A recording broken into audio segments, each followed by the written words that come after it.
Nacido en Persia el 12 de noviembre de 1817, Baha'u'lláh emprendió a la edad de 27 años una labor que ha cautivado gradualmente la imaginación y la lealtad de varios millones de personas de prácticamente todas las razas, culturas, clases y naciones de la Tierra.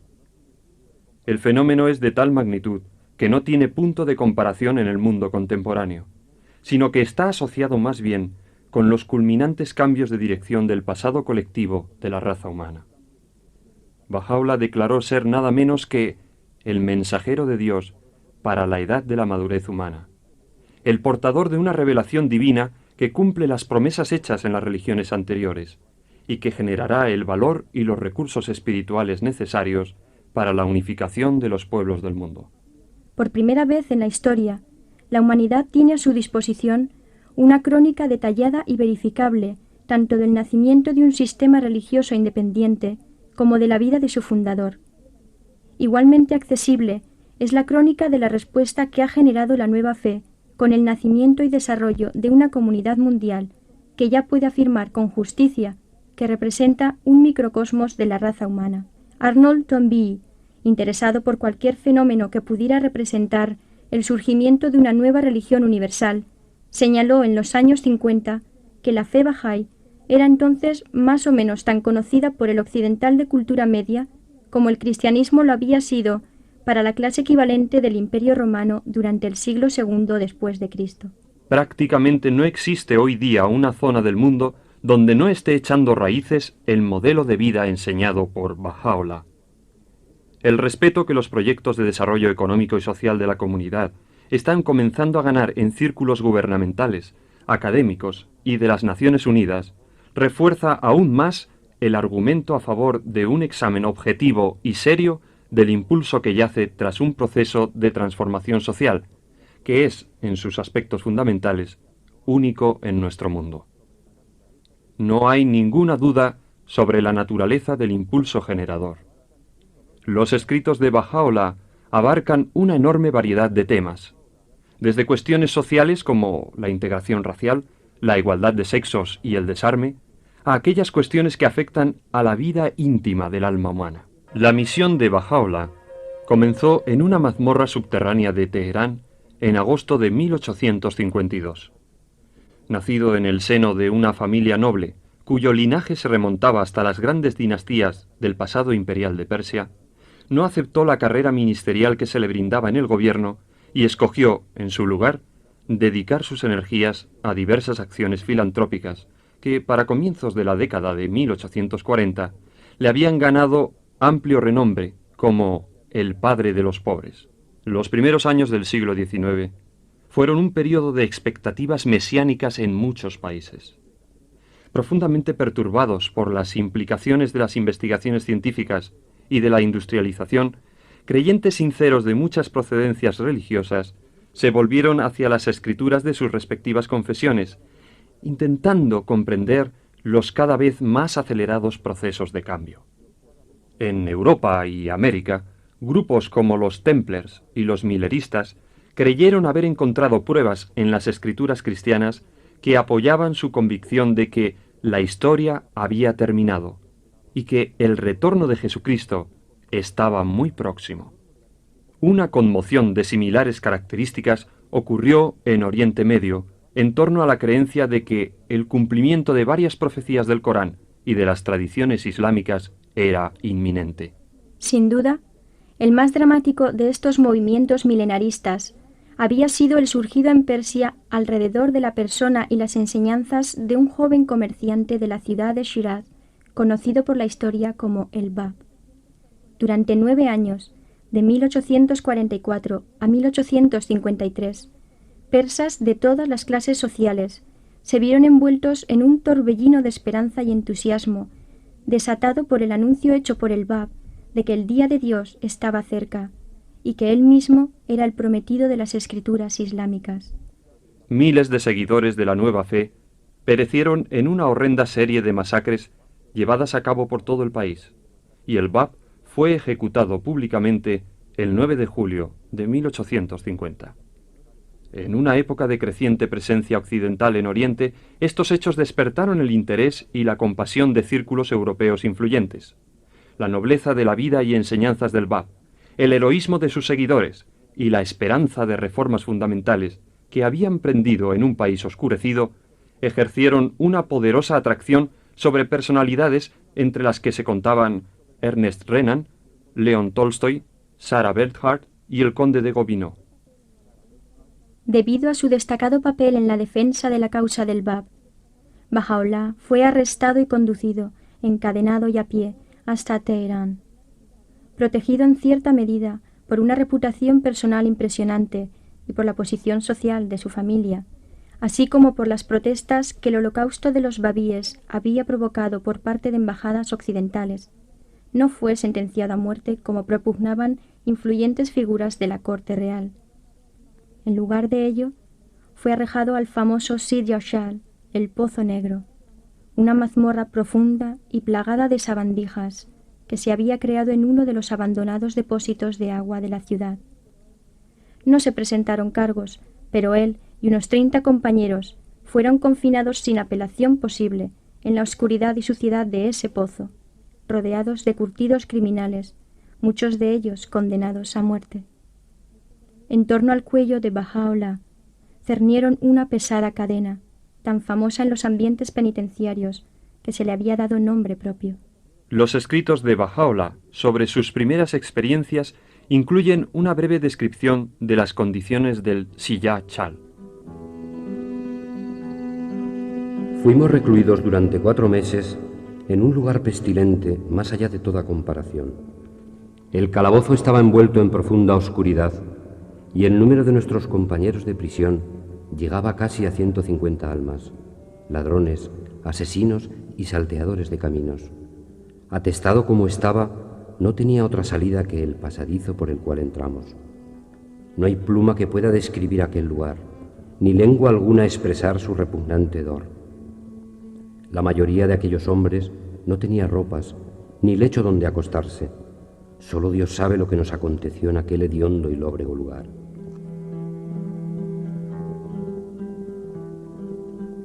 Cierta noche, en un sueño, se escucharon por doquier estas exaltadas palabras: verdaderamente te haremos victorioso por ti mismo y por tu pluma. No te aflijas por lo que te ha acontecido, ni temas porque tú estás a salvo. Dentro de poco, Dios hará surgir los tesoros de la tierra, hombres que te ayudarán por ti mismo y por tu nombre, para lo cual Dios ha hecho revivir los corazones de aquellos que le han reconocido. Finalmente, y todavía sin haberse celebrado juicio, ni haberse presentado recurso alguno, Bahá'u'lláh fue liberado de la prisión y desterrado inmediatamente de su tierra natal, confiscándosele arbitrariamente sus riquezas y propiedades. El representante diplomático ruso, que le conocía personalmente y había seguido las persecuciones babíes con creciente preocupación, le ofreció su protección y refugio en tierras que estaban bajo el control de su gobierno.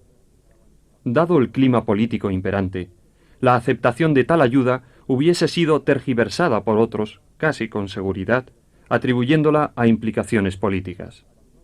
Quizá por esta razón, Bahá'u'lláh prefirió aceptar el destierro al vecino territorio de Irak, en aquel entonces bajo el dominio del Imperio Otomano. Esta expulsión fue el comienzo de 40 años de exilio, encarcelamiento y amarga persecución. 2 de los volúmenes más importantes de los escritos de Bahá'u'lláh datan de este primer periodo de exilio que precede a la declaración de su misión en 1863. El primero de ellos es un pequeño libro que él tituló Las palabras ocultas. Escrito en forma de compilación de aforismos morales, este volumen constituye el corazón ético del mensaje de Bahá'u'lláh. En versos que Bahá'u'lláh describe como la esencia de las enseñanzas espirituales de todas las revelaciones del pasado, la voz de Dios habla directamente al alma humana. Oh Hijo del Espíritu, lo más amado de todo ante mi vista es la justicia. No te separes de ella si está en mí tu anhelo, y no la menosprecies para tener en ti mi confianza. Con su ayuda verás con tus propios ojos y no por los ojos de otros, y comprenderás por tu propio entendimiento y no por el de tu vecino. Pondera en tu corazón cómo te corresponde ser. En verdad, la justicia es mi dádiva para ti y el signo de mi amorosa bondad. Manténla pues ante tus ojos. Oh Hijo del Ser, ámame para que yo pueda amarte. Si tú no me amas, mi amor no puede en modo alguno llegar a ti. Sábelo, oh siervo. Oh Hijo del Hombre, no te aflijas a menos que estés lejos de nosotros, y no te regocijes a menos que te acerques y vuelvas a nosotros. Oh Hijo del Ser, con las manos del poder te hice, y con los dedos de la fuerza te creé, y dentro de ti he puesto la esencia de mi luz. Conténtate con ella y no busques nada más, pues mi obra es perfecta y mi mandato es ineludible. No lo cuestiones ni lo pongas en duda. La segunda de las dos obras fundamentales compuestas por Baha'u'lláh durante este periodo es el Libro de la Certeza, una amplia exposición de la naturaleza y propósito de la religión. En pasajes que extraen significados no sólo del Corán, sino con igual facilidad y penetración del Antiguo y Nuevo Testamento, se describe a los mensajeros de Dios como agentes de un proceso único y continuo, el despertar de la raza humana a sus potencialidades espirituales y morales. Ningún hombre podrá alcanzar las orillas del océano del verdadero entendimiento a menos que se haya desprendido de todo lo que hay en el cielo y en la tierra. La esencia de estas palabras es que quienes oyen el sendero de la fe, quienes ansían el vino de la certeza, deben purificarse de todo lo terrenal, sus oídos de la palabrería ociosa, sus mentes de las imaginaciones vanas, sus corazones de las aficiones mundanas y sus ojos de lo que perece. Deben poner su confianza en Dios y, asiéndose firmemente a Él, seguir su camino. Entonces se harán merecedores de las resplandecientes glorias del sol del divino conocimiento y comprensión. Por cuanto el hombre no puede esperar jamás alcanzar el conocimiento del todo glorioso, a menos que deje de considerar las palabras y acciones de los hombres como norma para la verdadera comprensión y reconocimiento de Dios y sus profetas. Considera el pasado. Cuántos hombres elevados y humildes han esperado ansiosamente en toda época el advenimiento de las manifestaciones de Dios en la santificada persona de sus elegidos. Y siempre que se abrieron las puertas de la gracia y las nubes de munificencia divina se vertieron sobre la humanidad y la luz del invisible brilló sobre el horizonte de poder celestial, todos ellos le negaron y se apartaron de su rostro, el rostro de Dios mismo. En 1863, Baha'u'lláh vio llegado el momento de empezar a familiarizar a algunos de los que le rodeaban con la misión que le había sido confiada en la oscuridad del Shiya'achal. Esta decisión coincidió con una nueva etapa en la campaña de oposición a su labor que el clero musulmán chiita y los representantes del gobierno persa habían seguido manteniendo implacablemente. Temiendo que la aprobación y los elogios que empezaban a dedicar a Baha'u'lláh algunos de los persas influyentes que visitaban Irak volvieran a encender el entusiasmo popular en Persia, el gobierno del Shah presionó a las autoridades otomanas para que le trasladaran lejos de la frontera, hacia el interior del imperio. Para entonces, la devoción del pequeño grupo de exiliados se había centrado en la persona de Baha'u'lláh y en su exposición de las enseñanzas del Bab. Eran cada vez más los que habían llegado al convencimiento de que él hablaba no sólo como el defensor del Bab, sino en nombre de aquella causa mucho mayor que este último había declarado inminente. La creencia pasó a ser certeza a finales de abril de 1863, cuando Baha'u'lláh, en vísperas de su partida hacia Constantinopla, reunió a varios de sus compañeros en un jardín al que más tarde se le daría el nombre de Rizván, paraíso, y les confió el hecho central de su misión. La naturaleza de la declaración puede apreciarse en varias referencias que Baha'u'lláh habría de hacer a su propia misión en muchos de sus escritos posteriores.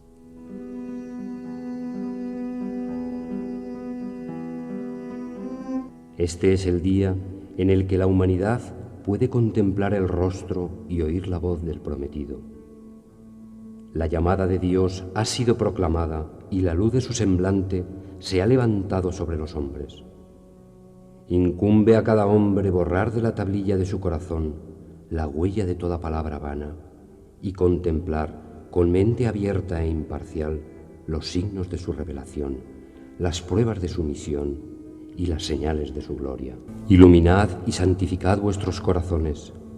No dejéis que sean profanados por las espinas del odio ni por los abrojos de la malicia. Habitáis en un solo mundo y habéis sido creados por la acción de una única voluntad. Bendito es aquel que se asocia con todos los hombres con un espíritu de máxima bondad y amor.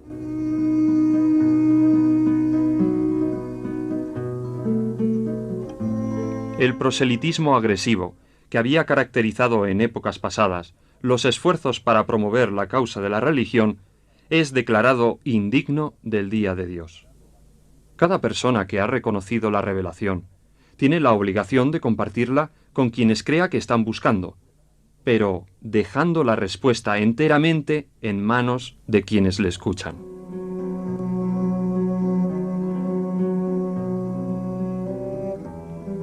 Mostrad paciencia, benevolencia y amor los unos con los otros. Si alguno de vosotros no pudiera captar cierta verdad o estuviera haciendo esfuerzos por comprenderla, mostrad en vuestra conversación con él un espíritu de suma bondad y buena voluntad. Tras la declaración de su misión en 1863, Bahá'u'lláh comenzó a tratar en profundidad un tema ya abordado en el libro de la certeza, la relación entre la voluntad de Dios y el proceso evolutivo por el que encuentran su expresión las capacidades espirituales y morales latentes en la naturaleza humana. Esta exposición ocuparía un lugar central en sus escritos durante los 30 años restantes de su vida. La realidad de Dios, asegura él, es y seguirá siendo siempre incognoscible. Estando así cerrada la puerta del conocimiento del antiguo de los días a la faz de todos los seres, la fuente de gracia infinita ha hecho que aparezcan del reino del Espíritu aquellas luminosas joyas de santidad en la noble forma del templo humano, y sean reveladas a todos los hombres a fin de que comuniquen al mundo los misterios del ser inmutable y hablen de las sutilezas de su esencia imperecedera. Estos espejos santificados son todos y cada uno exponentes en la tierra de aquel que es el astro central del universo, su esencia y propósito último.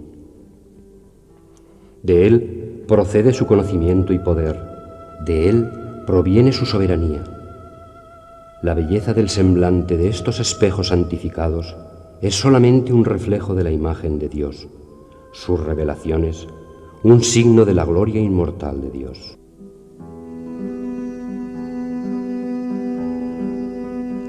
Estos atributos de Dios no son ni jamás han sido concedidos especialmente a ciertos profetas y negados a otros. Al contrario, todos los profetas de Dios, sus favorecidos, sus santos y escogidos mensajeros, son sin excepción los portadores de sus nombres y las personificaciones de sus atributos. Solo difieren en la intensidad de su revelación y en la potencia relativa de su luz.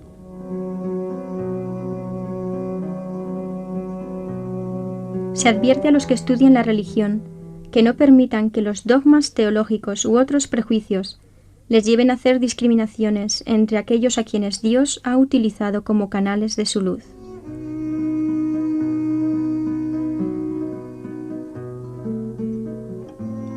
Cuidado, oh creyentes en la unidad de Dios, no seáis tentados a hacer distinción alguna entre las manifestaciones de su causa o menospreciar los signos que han acompañado y proclamado su revelación. Este es ciertamente el verdadero significado de la unidad divina. Ojalá seáis de los que comprenden esta verdad y creen en ella. Además, estad seguros de que las obras y hechos de todas y cada una de estas manifestaciones de Dios, más aún, todo lo que a ellas atañe y todo lo que manifiesten en el futuro está ordenado por Dios y es un reflejo de su voluntad y propósito. De particular importancia para la comprensión de las enseñanzas de Baha'u'lláh sobre la unidad de las religiones son sus declaraciones acerca de la posición de los sucesivos mensajeros de Dios y sobre la función que han realizado en la historia espiritual de la humanidad. Las manifestaciones de Dios tienen, cada una de ellas, una doble posición. Una es la posición de abstracción pura y unidad esencial. En este sentido, si tú las llamas a todas ellas por un solo nombre y les asignas los mismos atributos, no te desvías de la verdad. La otra posición es la de distinción y pertenece al mundo de la creación y sus limitaciones. Respecto a esto, cada manifestación de Dios tiene una individualidad distinta, una misión definidamente señalada, una revelación predestinada y limitaciones especialmente designadas. Cada una de ellas es conocida por un nombre diferente y se caracteriza por un atributo especial, cumple una misión definida. La sucesión de las manifestaciones es un hecho consustancial a la creación, declara Baha'u'lláh, y continuará durante toda la vida del mundo. El objetivo de la sucesión de las manifestaciones divinas ha sido preparar la conciencia humana para la unificación de la humanidad como una sola especie. Más aún, como un único organismo capaz de asumir la responsabilidad de su futuro colectivo. Aquel que es vuestro Señor, el Todo Misericordioso, dice Baha'u'lláh, atesora en su corazón el deseo de ver a toda la raza humana como una sola alma y un solo cuerpo. El bienestar de la humanidad, reitera Baha'u'lláh, su paz y seguridad son inalcanzables a menos y hasta que su unidad sea firmemente establecida. Las nociones heredadas de que un grupo étnico o racial es de algún modo superior al resto de la humanidad no tienen fundamento. De igual manera, ya que todos los mensajeros de Dios han servido como agentes de la única voluntad divina, sus revelaciones son un legado colectivo a toda la raza humana. Cada persona de la tierra es heredera legítima de la totalidad de esa tradición espiritual. La insistencia en los prejuicios de cualquier tipo no solo está dañando los intereses de la humanidad, sino que también es una violación de la voluntad de Dios para esta época. Oh pueblos y razas contendientes de la tierra, dirigid vuestros rostros hacia la unidad y dejad que el fulgor de su luz brille sobre vosotros. Reuníos y, por amor a Dios, decidíos a extirpar todo lo que sea fuente de discordia entre vosotros. No puede haber duda alguna de que los pueblos del mundo, de cualquier raza o religión, derivan su inspiración de una única fuente celestial y son los súbditos de un solo Dios. La diferencia entre las ordenanzas a las que están sometidos debe ser atribuida a los requisitos y exigencias variables de la época en que fueron reveladas. Todas ellas, excepto unas pocas que son producto de la perversidad humana, fueron ordenadas por Dios y son el reflejo de su voluntad y propósito. Levantaos y armados con el poder de la fe, despedazad los dioses de vuestras vanas imaginaciones, los sembradores de disensión entre vosotros. El tema de la unidad está presente en todos los escritos de Baha'u'lláh. El tabernáculo de la unidad ha sido levantado. No os miréis unos a otros como extraños. Asociaos con los seguidores de todas las religiones en un espíritu de amistad y fraternidad. Sois los frutos de un solo árbol y las hojas de una misma rama. Las advertencias y llamamientos de los escritos de Baha'u'lláh durante este período adquieren un tremendo patetismo. Oh vosotros, los representantes elegidos del pueblo de todos los países, considerad al mundo como el cuerpo humano que, aunque fue creado sano y perfecto, ha sufrido por diversas causas graves trastornos y enfermedades. Ni un solo día logró alivio, no, más bien su dolencia se hizo más aguda, puesto que cayó en manos de médicos ignorantes que daban rienda suelta a sus deseos personales. Todos los hombres han sido creados para llevar adelante una civilización en continuo progreso. El Todopoderoso es mi testigo. Actuar como las bestias del campo es indigno del hombre. Las virtudes que corresponden a su dignidad son la indulgencia, la misericordia, la compasión y la amorosa bondad hacia todos los pueblos y razas de la tierra. Es deseable la moderación en todos los asuntos. Si una cosa se lleva al exceso, será fuente de perjuicio. Cosas extrañas y asombrosas existen en la tierra, pero están ocultas a las mentes y a la comprensión de los hombres. Estas cosas son capaces de cambiar toda la atmósfera de la tierra y su contaminación podría resultar letal.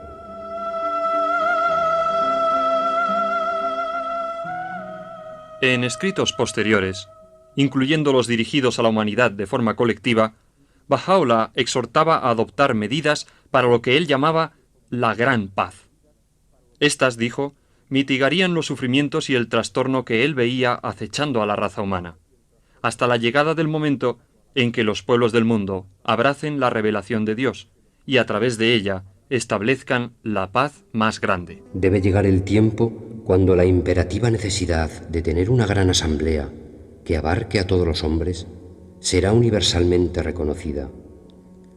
Los gobernantes y reyes de la tierra deben necesariamente concurrir a ella y, participando en sus deliberaciones, deben considerar los medios y recursos para poner los cimientos de la gran paz mundial entre los hombres.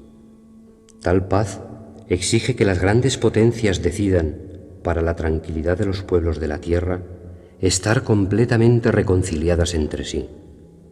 Si algún rey tomase armas contra otro, todos deberían levantarse solidariamente e impedírselo. Si esto se hace, las naciones del mundo ya no necesitarán armamentos, salvo con el fin de preservar la seguridad de sus reinos y mantener el orden interno dentro de sus territorios. Se aproxima el día en que todos los pueblos del mundo habrán adoptado un idioma universal y una escritura común. Cuando esto se haya logrado, a cualquier ciudad a donde uno viaje, será como si hubiera entrado en su propio hogar. Solo es verdaderamente un hombre quien hoy se dedica al servicio de toda la raza humana.